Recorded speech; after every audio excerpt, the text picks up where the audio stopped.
Time now for sports on 104.7 The Cave. Here's Ned Reynolds. Mike, the intern, Ned Reynolds, in the studio on a Thursday morning. You know, just because a team spends a lot of money on their organization doesn't necessarily always translate into a winning schedule or a winning team. But when you look at teams like, you know, the Yankees, Angels, and of course the Los Angeles Dodgers, those guys have spent a fortune the last few years, and it seems to be working out in their favor. But none of them is the top-paying team this year.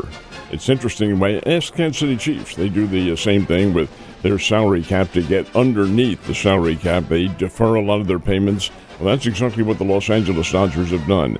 The money-spending aspect of the two teams is pretty close, but the Dodgers are number 2 behind the New York Mets, who are spending more money than anyone else. The Mets, and this is for 1 year. And keep in mind, this is money that's actually leaving the Treasury chest for 1 year, and that's how they work this. It is $1.3 billion, and that's how much the Mets are going to pay this year. The Dodgers only $507 million for 1 year. Most of those salaries, of course, are backloaded. Diamondbacks 3, Yankees 4, the Giants 5. That's how they do things, but New York Mets are gambling. They're going for 1 year at a time for their money, and they're the top spending team in Major League Baseball. And again, like I started out, just because you spend the money doesn't mean it translates. It's actually who you're paying that money to. Well, they're paying it to a pretty good player who is a top paid player. We'll talk more about that coming up. We are to the point with the ladies basketball Final Four. Have the odds been posted for that yet? They haven't been, indeed. They play in Tampa, that Amalie Arena. That'll be tomorrow night, the semifinals. Reigning national champion South Carolina is a 4.5-point favorite over Texas. That should be a terrific game. So should the second game, because Gino Auriemma takes the Connecticut Huskies into a semifinal game. He's always there. He's seemingly always in the Final Four somehow. And they being Connecticut, 7.5 points favorite over UCLA. UCLA was number 1 in the country for 13 straight weeks. And yet Connecticut's a 7.5-point favorite. See what happens. That's the semifinals for the ladies. Their championship is Sunday night. Now, as far as the dudes go, Saturday should be a pretty nice day to watch some basketball. You got Florida and Auburn first, and then Houston and Duke number 2. And the Florida-Auburn game should be an absolute dandy. It is the second time they played this year. The first time they played, it was a Florida victory, and the odds makers think it'll be a Florida victory again. They have the Gators a 2.5-point pick over Auburn. I'm not sure it's going to work that way, but we'll see. Second game, Duke and Houston. Duke is a 5-point pick.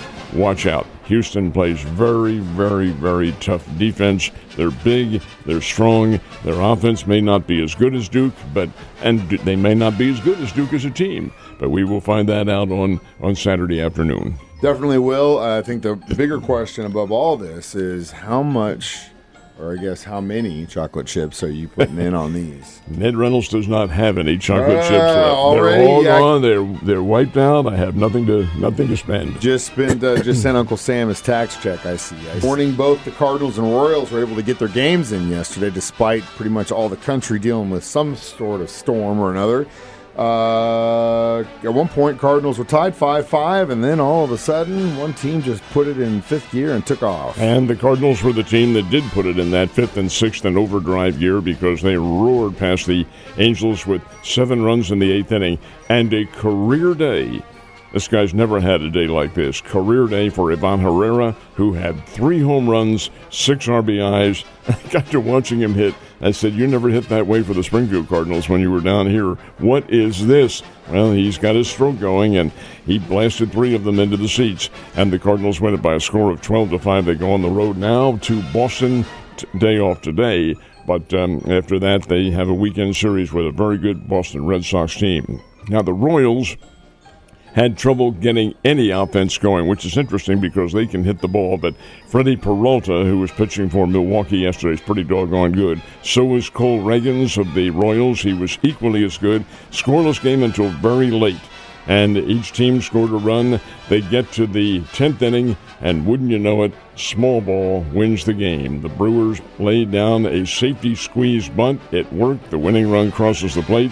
And the Brewers get a 3-2 win over the Kansas City Royals. Pretty good baseball, and that's what this old man loves to see, that small ball baseball that wins for you every single time. Well, while that game was happening, I was also listening to the Royals finish up their series in Milwaukee, and all of a sudden they go to extra innings, but then just like we've always talked about, the bullpen is either going to make you or break you. In this case, it was a little small ball, and indeed, you've got to have the bullpen in there. That's part of the game. Doesn't always work, but most of the time it does. So, obviously, the baseball Bears had to change up a few games. Is that what I'm hearing? Well, they have a huge 3-game series with their chief challengers in the Missouri Valley Conference, Southern Illinois, and that was to have started tomorrow in Carbondale. But the weather forecasters are saying, yeah, you ain't going to make it. Friday and Saturday, no, we had a lot of rain. So the schedule has been slightly altered. Now the Bears will stay home today and probably tomorrow a little bit, and then head to Carbondale on Saturday, play a doubleheader Sunday and a single game on Monday, assuming this, quote, catastrophic, end quote, rain will have ended by then. Anyway, the doubleheader or tripleheader, the 3 games will be played, but it'll be 2 on Sunday and 1 on Monday. The top paid player in Major League Baseball, is it still the same guy? No, it is not. Here's why. Because, again, the top paid player, well, he's the same individual. They get the most, but many of his payments are right now. I want my money now. Shohei Ohtani, now we'll defer and we'll help the club out a little bit. The top paid player, and this is virtually no deferred payments, is Juan Soto of the New York Mets. And he'll take home this year $61,875,000. Soto's a big-time slugger. He's just a kid. He's only, 24, 25 years old. Can hit the long ball. These are guys who are getting money this year.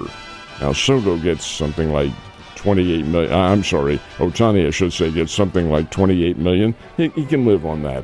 As far as the rankings are concerned, Zach Wheeler of Philadelphia makes $42 million a year. Jacob deGrom and Aaron Judge of the Yankees are both $40 million, and deGrom's injured. And then you have Anthony Rondon of the Los Angeles Angels at $38 million, and he's injured. What on earth? Guys are getting that money. Hey, they signed the contracts. The club signed the contracts, and now both players can't play, at least for now. Yeah, it's kind of a weird situation, but they busted their butt to get where they are, and as far as Ohtani's concerned, that number, he probably makes double that in endorsements. How about last night? Now, they're playing a game, and the Dodgers have not lost. Tie game, late in the game, last the 9th inning. It's Shohei Ohtani bobblehead night, and he's the designated hitter. Comes to the plate, 2 outs, you guessed it, home run. And he walks off the home run. The crowd goes nuts. It's a magic year. He's the king of L.A. right now. Ned, you have a wonderful day, and I'll see you tomorrow.